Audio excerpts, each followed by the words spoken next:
नमस्कार दोस्तों, मैं हूं प्रवीण। और अगर आप लोगों ने भी कपास की खेती कर रखी है तो कपास में क्या क्या गलतियां नहीं करनी है उसके बारे में आज हम लोग बात करने वाले हैं। बाकी अब पहले आप लोग हमारा कपास देख लो। हमारे प्लॉट में पूरे का पूरा कपास खड़ा हुआ है, आप लोग देख सकते हो। इसका फ्लावरिंग देख सकते हो, इसके टिंडे देख सकते हो और उसकी हाइट देख सकते हो। और कपास आप लोग देख सकते हो कि पूरे के पूरे प्लॉट में जो है ऐसा ही खड़ा हुआ है, आप लोग आसानी से देख सकते हो। बाकी इसका फ्लावरिंग देख सकते हो, इसके टिंडे देख सकते हो।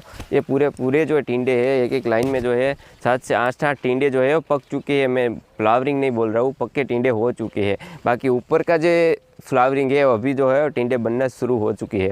तो क्या क्या मावजत हमने की है और क्या क्या गलतियां हमें नहीं करनी चाहिए। काफ़ी हमारा जो है कपास के बाबत में हम गुजरात से, और गुजरात का जो सबसे बढ़िया वाला एरिया है जहाँ से कपास का सबसे ज़्यादा उत्पाद होता है, वहाँ से हम बात कर रहे हैं। और क्या क्या गलतियाँ नहीं करनी है। काफ़ी साल है जो हमारे पूर्वज है, हमारे जो परदादा है, वहाँ से हमारे यहाँ पर कपास की खेती हो रही है। और आप लोग देख सकते हो कि ये जो कपास है इस प्रकार के खड़ा हो। और काफ़ी सारे हमारे जो तीनों प्लॉट है, तीनों प्लॉट में इस प्रकार के कपास खड़ा हुआ है। तो क्या क्या गलतियां नहीं करनी है उसके बारे में हम लोग बात करने वाले हैं। कि तो कपास में सबसे पहले जब भी हमारा कपास फ्लावरिंग स्टेज में आता है वहीं पर हमें ध्यान देनी होती है कि हमारा कपास में जो है मोले मच्छी आ जाती है और तड़तड़ियाँ, नीले तड़तड़ियाँ आ जाती है। आप लोग उसका फ़ोटोज़ भी देख सकते हो कि आपका जो शब्द है वो थोड़ा सा अलग हो सकता है, या फिर थ्रिप्स आ जाती है, गुलाबी या गुलाबी सुंडी जो आ जाती है उसका भी प्रॉब्लम आता है। और उससे जो है सबसे ज़्यादा हमें नुकसानी होती है।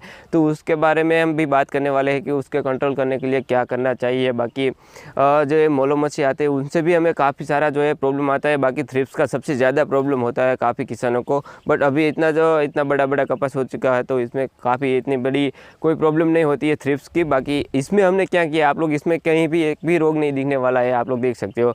बट मैं आपको बता रहा हूँ कि इसमें हमने क्या किया था और आपको क्या क्या गलतियाँ नहीं करनी है उसके बारे में बात करेंगे। तो सबसे पहले हमें जो है मोलो मच्छी, जब भी हमारा फ्लावरिंग स्टेज में कपास होता है तो हमें मोलो मच्छी नहीं आने देना है।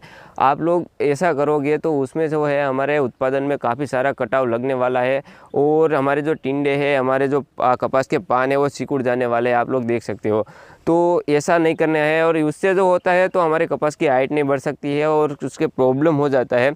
तो उसके लिए हमें जो है, हम जो इसमें दवाइयाँ यूज़ कर रहे हैं मैं आपको वही बता रहा हूँ। आप कोई सी भी यूज़ कर सकते हो, बट मैं जो हमारे कपास में यूज़ की हुई दवाइयाँ है उसके बारे में बताऊँगा। तो हमने जो है मोलो मच्छी और टिंडी आ जाती है उसके लिए जो है हमने उपयोग की हुई है BASF की जो है सेफिना आती है, आपके स्क्रीन ऊपर उसका फ़ोटो आ रहा होगा, उसका उपयोग हमने किया हुआ है।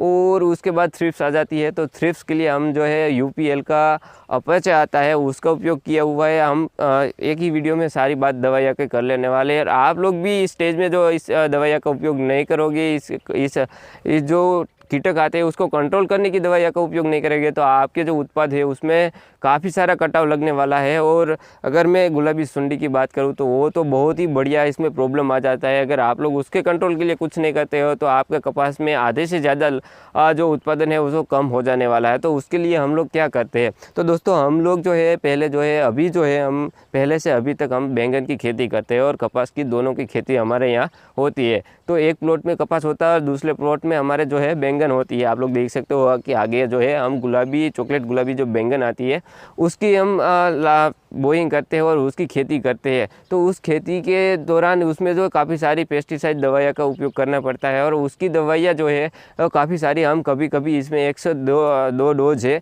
वो कपास में लगा देते हैं। और गुलाबी सुंडी के लिए हम इमामेथिन 1.9 में ताकत प्लस विकी एग्रीटेक की आती है, या फिर AK56 जो होती है उसका हम 2 से 3 डोज जो है इसमें गुलाबी सुंडी आ जाती है तब आने वाली है तब हम लगा देते हैं। और उससे जो है काफ़ी सारा कंट्रोल हो जाता है। और बाकी जब हमारा फ्लावरिंग स्टेज में जो हमारा कपास होता है तब हमें हल्का सा स्प्रे लगाना है। नागार्जुन का प्रोफेनो आता है उसका हम लोग स्प्रे करते हैं। और ये जो मैं इमामेथिन 1.9 का बोला वो तो 2 से 3 ही स्प्रे इसमें लगते हैं और हमारा जो कपास है वो पूरा तैयार होके निकल जाता है और आपकी कपास में जो है गुलाबी सुंडी नहीं आने वाली है।